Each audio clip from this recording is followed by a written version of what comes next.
வணக்கம் ஜெயஹன்.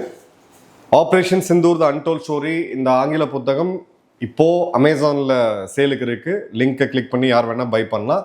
நம்மளுடைய making the unbreakable from Gen Z to a soldier இந்திய இராணுவத்தையோடைய முதல் டிஜிட்டல் டாக்குமெண்ட்ரி, அதுவும் 2 எபிசோட்ஸ் இப்போ லைவாக இருக்குது. அதுக்கான பிளேலிஸ்ட் இதோடைய வீடியோ எண்டில் வரும், மறக்காமல் பாருங்கள். 3rd எபிசோட் ரொம்ப இன்ட்ரெஸ்டிங்கானது, அதுவும் இப்போ வர இருக்கு, வெயிட் பண்ணி பாருங்கள். இன்றைக்கி நம்ம ஒரு முக்கியமான டாபிக் பார்க்க போகிறோம். கடந்த 60 மணி நேரத்தில் பாகிஸ்தானில் தரையிறங்கக்கூடிய சீனா மற்றும் துருக்கியோடைய இராணுவ விமானங்களுடைய எண்ணிக்கை மிக அதிக லெவலில் இருக்குது, அலார்மிங் லெவலில் இருக்குது. இது குறிப்பாக பாகிஸ்தானுடைய நூர்கான் ஏர்பேஸ் மற்றும் பாகிஸ்தானுடைய மஸ்ரூர் ஏர்பேஸ், ஒன்று கராச்சி, இன்னொன்று ராவல்பிண்டி.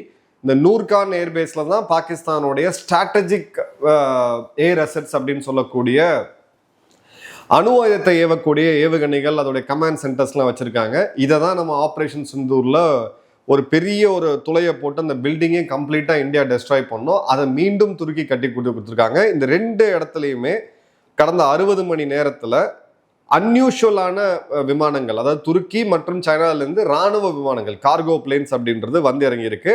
இதை ஓப்பன் சோர்ஸ்லேயும் நம்மளுடைய டீம் செக் பண்ணியிருக்கிறாங்க. ப்ளஸ் நம்மளோட இந்திய இராணுவமே பார்த்தீங்க, விமானப்படைகள்லாம் அவங்களோட ஹை அண்ட் சிஸ்டம்ஸ்லாம் வச்சு இதை ட்ராக் பண்ணுறாங்க. இப்போ இந்த இடத்துல துருக்கியோடைய இராணுவ விமானத்தில் வந்த கன்சைன்மெண்ட், இது எல்லாமே ஓப்பன் சோர்ஸ் இன்டெலிஜென்ஸை பேஸ் பண்ணி நம்ம சொல்கிறோம். அதில் ட்ரோன், இராணுவத்தில் பயன்படுத்தக்கூடிய ட்ரோன் மற்றும் சில முக்கியமான மிலிட்ரி எக்யூப்மெண்ட்ஸ் வந்திருக்கு அப்படின்றது ஒரு முக்கியமான பாயிண்ட். அதே மாதிரி பார்த்தீங்க அப்படின்னா இந்தியன் ஏஜென்சிஸ் இது ரொம்ப அலர்ட்டாக பார்த்துட்டு இருக்காங்க அப்படின்ற செய்திகளுமே வருது. இப்போ ஒரு விமானம் வந்துச்சுன்னா அதோட கார்கோ மேனிஃபெஸ்ட்னு சொல்லுவாங்க, அந்த விமானத்துக்குள்ள என்ன கார்கோ வருதுன்னு சொல்லுவாங்க. அந்த மாதிரி டீட்டெயில்ஸ் அவைலபிளாக இல்லை. ஏர்கிராஃப்டோடைய டெயில் நம்பர்ஸ், அந்த விமானத்தோடைய நம்பர், சேட்டலைட் இமேஜரி, இது எல்லாமே பார்த்தீங்க அப்படின்னா ஒரிஜினல் ரிப்போர்ட்டோட இதுவாக இல்லை, ஆனால் ஓப்பன் சோர்ஸில் இது வந்திருக்கு அப்படின்றத நம்ம பார்க்குறோம். அதே மாதிரி பார்த்தீங்கன்னா இது எப்போ நடக்குதுன்னா ஆகஸ்ட் 31 செப்டம்பர் 1, இந்த 2 நாள் SCO சமிட் இந்த முறை பாகிஸ்தானில் நடக்குது. ஏன்னா அவங்க தான் இந்த முறை ஹோஸ்ட் நேஷன். அதே மாதிரி பிரிக்ஸ் சமிட் டெல்லியில் செப்டம்பர் 12-13 நடக்கிறதுக்கு. இதுக்கு இந்தியா இந்த முறை ஹோஸ்ட். ரொம்ப ஒரு கிரிட்டிக்கலான சுச்சுவேஷனில் இது வந்திருக்கு அப்படின்றத நம்ம பார்க்குறோம்.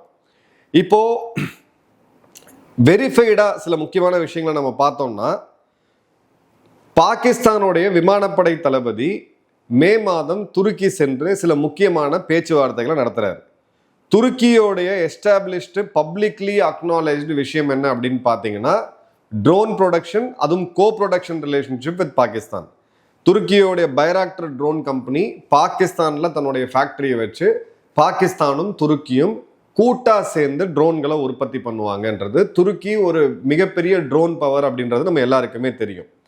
அதன் பிறகு பார்த்தீங்க அப்படின்னா பாகிஸ்தானுடைய ஆர்ம்ஸ் சப்ளையில் 5/4 பங்கு அப்படின்றது சைனாலேருந்து தான் வந்துகிட்டு இருக்கு.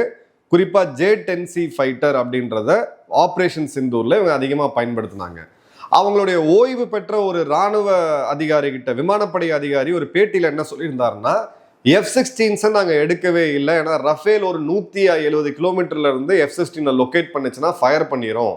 எங்ககிட்ட 60-70 கிலோமீட்டர் தாண்டி பியாண்ட் விஷுவல் ரேஞ்ச் மிசைல்ஸ் அப்படின்றது இல்லை. ஸோ F-16 ஒரு பெஸ்ட் விமானம், இத்தனை வருடம் பாகிஸ்தான் இராணுவத்துக்கு பெரிய ஒரு தாக்கத்தை கொடுத்துருந்தாலும் இந்த முறை எங்களுக்கு பயன்படுத்த முடியல. அவங்ககிட்ட ரஃபேல், சுக்கோய் போன்ற விமானங்கள் பியாண்ட் விஷுவல் ரேஞ்ச் மிசைல்ஸ் தூரம் அதிகமாக இருக்கும். ஸோ எங்களால் அதை பார்த்து எங்களால் தாக்கி அளிக்க முடியாது. பட் எங்கே F-16 இந்தியாவால் சுட்டு வீழ்த்திட முடியும். அதனால தான் J-10C விமானங்களை நாங்கள் ஃப்ரண்ட் லைன் ஃபைட்டர் ஜெட்ஸாக யூஸ் பண்ணோம் அப்படின்றது அவங்க வாதம். எக்ஸாக்டாக ஒரு 13 விமானங்கள் சுட்டு வீழ்த்தினதுல கிட்டத்தட்ட 4 விமானங்கள் இந்தியா சுட்டு வீழ்த்தினது J-10C அப்படின்றத பார்க்குறோம். இப்போ 60 மணி நேரம் துருக்கி மற்றும் சைனாவிலிருந்து வரக்கூடிய கார்கோ பிளேன்ஸோட எண்ணிக்கை அதிகமாக இருக்குது. ஃப்ளைட் ட்ராக்கர் ஓசின்ட் அனாலிசிஸில் ரொம்ப கிளியராக தெரியுது. அதே மாதிரி பார்த்தீங்கன்னா மே மாதம் 2025 போன வருடம் இதே மாதிரி ஒரு போர் சூழல், ஆப்ரேஷன் பெஹல்காம் தாக்குதலுக்கு பிறகு ஆப்ரேஷன் சிந்தூர் ஆரம்பிக்கிறதுக்கு ஒரு 3 நாளைக்கு முன்னாடி மே 2-3 வாக்கில் பாகிஸ்தானுடைய Y-20 மிலிட்ரி ஏர்கிராஃப்ட் அவசரமாக தரையிறங்குச்சு. அதே சமயத்தில் துருக்கியோடைய ஒரு விமானமும் தரையிறங்குச்சு. ஸோ துருக்கி தரையிறங்கின பிறகு தான் அவங்களுடைய ட்ரோன்ஸை இவங்க பயன்படுத்தினாங்க.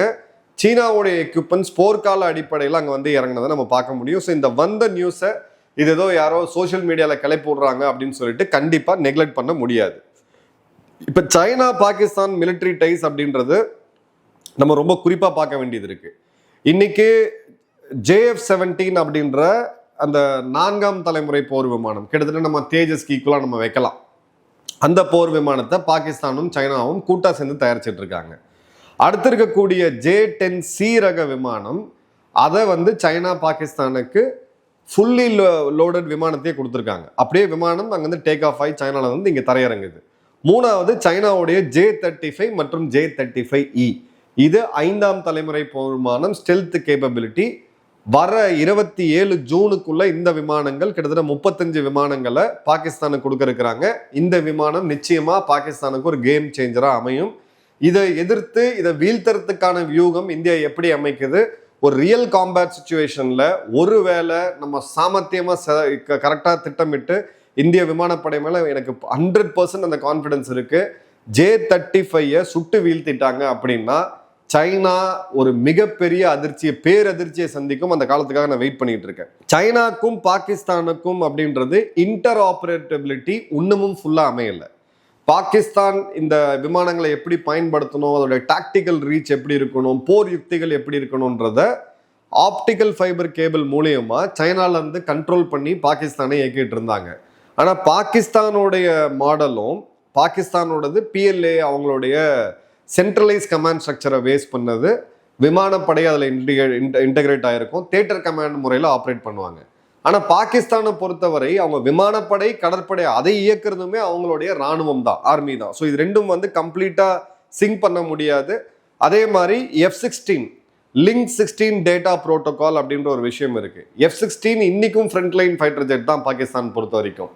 அதை நீங்கள் சீனாவோட இதில் லிங்க் பண்ண முடியாது, நான் அதோட டேட்டா சிஸ்டம் அப்படின்றது வேற.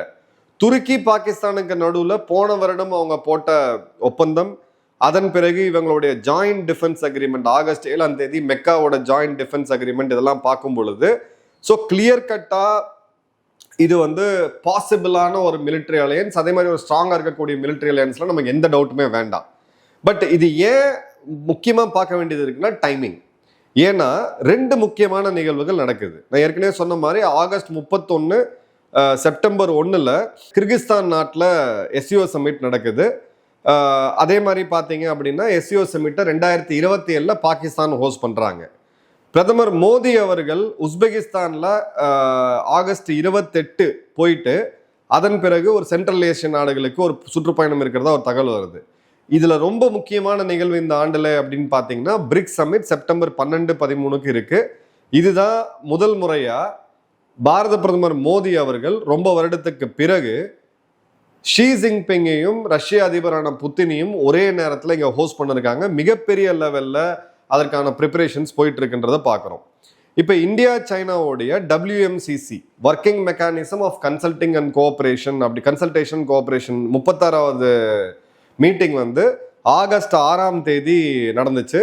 இது என்னன்னா அந்த 2 தலைவர்கள் நம்ம பிரதமர் மோடி அவர்களும் ஷி ஜின்பிங் அவர்களும் சந்திக்கும் போது அங்க சில முக்கியமான அனௌன்ஸ்மெண்ட்டை கொடுக்கணும். ஏன்னா இந்த மாதிரி பெரிய தலைகள் சந்திக்கும் போது ஒரு அவுட்கம் அப்படின்றது வேணும். அதற்கு முன்னாடியான ஒரு ப்ரீகர்சரான மீட்டிங் தான் அது. அதே சமயம் பார்த்தீங்கன்னா 2 விஷயங்கள் முக்கியமாக நம்ம நடந்துட்டு இருக்கிறத பார்க்குறோம். இந்த 2 சமிட்டுக்கு நடுவில் பாகிஸ்தான் சடனாக இது பண்ணுறாங்க. இது தவிர தங்களுடைய ஏர் ஸ்பேஸை ஒரு 750 கிலோமீட்டர் அளவுக்கு சுருக்குறாங்க. ஏன் ஏர் ஸ்பேஸை சுருக்குறாங்க அப்படின்னா ஃபத்தா 3 அப்படின்ற அந்த மிசைலை சோதிக்கிறதுக்கான ஒரு முன்னெடுப்பு அவங்க எடுக்கிறாங்க. இது கன்ஃபார்ம் நியூஸ் கிடையாது. பட் இது கடந்த காலங்களில் பார்க்கும்போது இவ்வளோ பெரிய ஏர் ஸ்பேஸ் வேணும் அப்படின்னா நீங்கள் ஒரு லாங் ரேஞ்ச் மிசைலை தான் சோதிக்கணும். ஸோ லாங் ரேஞ்ச் மிசைலை சோதிக்கும் பொழுது உடனடியாக இப்போ ஆயுதங்கள் பாகிஸ்தானில் வந்து இறங்குது, அதுவும் சீனாட்டிருந்து துருக்கிட்டிருந்து உடனடியாக ஆயுதங்கள் வந்து இறங்குது அப்படின்ற போது பேரலாக நம்ம இன்னொரு விஷயத்த பார்க்கணும். அது என்னன்னா அமெரிக்காவுடைய தூதர் செர்கோய் கோர் அவர்கள் காஷ்மீர் போனதும் அங்கிருந்து ஜம்மு அண்ட் காஷ்மீர் அப்படின்றது இந்தியாவுடைய மிக முக்கியமான ஒரு பகுதி அப்படின்னு சொல்லியிருந்தாரு. அடுத்த நாள் இவங்க வந்து அவங்க தூதரை கூப்பிட்டு ஒரு கண்டனம் தெரிவிச்சாங்க. இவங்க வந்து ஒரு போட்டிருக்காங்க, தூதரெல்லாம் கூப்பிட்டு அமெரிக்க தூதரெல்லாம் போய் பாகிஸ்தான் பிரதமர் முன்னாடியெல்லாம் நிற்க மாட்டாப்புல, பட் அட்லீஸ்ட் வெளி உலகத்துக்கு சொல்றதுக்கு நாங்கள் தூதரகத்தை கூப்பிட்டு இது வந்து கண்டிக்கத்தக்கது, காஷ்மீர் இன்னும் வந்து ஒரு தனி நாடாக தான் இருக்கணும், அது வந்து இன்னும் ரெஃபரண்டம்ல இருக்கு, அது 3 நாடு சர்வதேச பிரச்சனை இப்படி அப்படின்னு சொல்லியிருக்காங்க. செர்கோகர் அவர்கள் அஜித் தோவல் அவர்களை சந்திச்ச பிறகு ஜேஎன்கேவை பத்தி பேசியிருக்காரு. இப்ப அடுத்தது என்ன வருதுன்னா, செர்கோகோய் அவர்கள் யாரை போய் பார்க்க போறாரு அப்படின்னு பாத்தீங்கன்னா தலாய் லாமாவை போய் பார்க்க போறாரு. ஸோ தலாய் லாமாவை போய் பார்த்தாரு அப்படின்ற போது திபெத் வந்து தனி நாடா அமெரிக்கா இன்டைரக்டா அங்கீகரிக்குது அப்படின்றது அர்த்தம். ஜம்மு காஷ்மீர் இந்தியாவுடைய ஒரு பகுதி தான் அப்படின்றது உறுதியா இப்போ ஒரு கிளியர் இண்டிகேஷனை அமெரிக்கா கொடுத்துருச்சு, ஒரு ஸ்டாண்ட் எடுக்கிறாங்க. அதே சமயம் தலாய் லாமா அவர்களை போய் சந்திக்கிறது அப்படின்றது சைனாவை நேரடியா சீண்டக்கூடிய ஒரு செயல். அதை அனுமதிக்குது இந்தியா அப்படின்ற போது இந்தியாவும் இந்த இடத்துல சில லீக் காலிபிரேஷன் பவர் பாலிடிக்ஸை ரொம்ப தெளிவா பிளே பண்றாங்க. தலாய் லாமாவை போய் சந்திச்சாரு அப்படின்னா தலாய் லாமா யாரு அப்படின்ற கேள்வி நம்ம முன்னாடி வைக்கணும். தலாய் லாமா திபெத் நாட்டோடைய தலைவர், அரசியல் மற்றும் ஆன்மீகத்துக்கான தலைவர். பட் திபெத் இன்னைக்கு சைனாவுடைய ஆக்கிரமிப்புல இருக்கு. இப்ப இந்த இடத்துல இந்தியா அமெரிக்கா, இப்ப சமீபத்துல இந்தியா அமெரிக்கா இஸ்ரேலோடைய சில முக்கியமான முன்னெடுப்புகள் அப்படின்னு போகும்போது ரொம்ப ஒரு நூல் இலையில ஒரு மைக்ரோ லெவல்ல காலிபிரேஷன் நடந்துகிட்டு இருக்கு அப்படின்றத பாக்குறோம். சடனா பங்களாதேஷ் இந்தியாவுக்கு எதிராக பேசக்கூடியது, பங்களாதேஷுக்கு இருக்கக்கூடிய அமெரிக்கா ஆதரவு அப்படின்றது கொஞ்சம் மியூட்டா இருக்கு. அதே சமயம் பங்களாதேஷ் இந்த மெக்கா அலையன்ஸ்ல போய் இஸ்லாமிக் நாட்டில் போய் ஜாயின் பண்ணுவோன்னு சொல்லி ஒரு துருக்கி பத்திரிகை கிளப்பி விட்டதெல்லாம் நம்ம பார்த்தோம். ரொம்ப ஒரு காம்ப்ளெக்ஸான சுச்சுவேஷன்ல போகுது. இது எல்லாத்தையும் கொஞ்சம் இந்த நீரோட எல்லாம் கொஞ்சம் தெளிவுபடுத்தி நம்ம உள்ள ஒரு நியூஸ் பார்த்தோம் அப்படின்னா, எங்கேயோ ஒரு இடத்துல பாகிஸ்தான் நிச்சயமா இன்னொரு போருக்கு தயாராகிறாங்க, இந்தியாவும் இன்னொரு போருக்கு தயாராகிட்டு இருக்கு. பட் இந்த முறை அது பயங்கரவாத தாக்குதல் நடத்தி அதுக்கு பதிலடியா இந்தியாவை சீண்டி விட்டு இந்த மாதிரியான ஒரு நடவடிக்கையில பாகிஸ்தான் இறங்குமா, இல்லை இந்தியா பிஓகே நோக்கி போகுதா அப்படின்றது தான் இந்த $1 மில்லியன் கொஸ்டின். இதை பத்தி உங்க கருத்து என்னன்றதை மறக்காம கமெண்ட் பாக்ஸ்ல போடுங்க. நன்றி, வணக்கம், ஜெயஹிந்த்.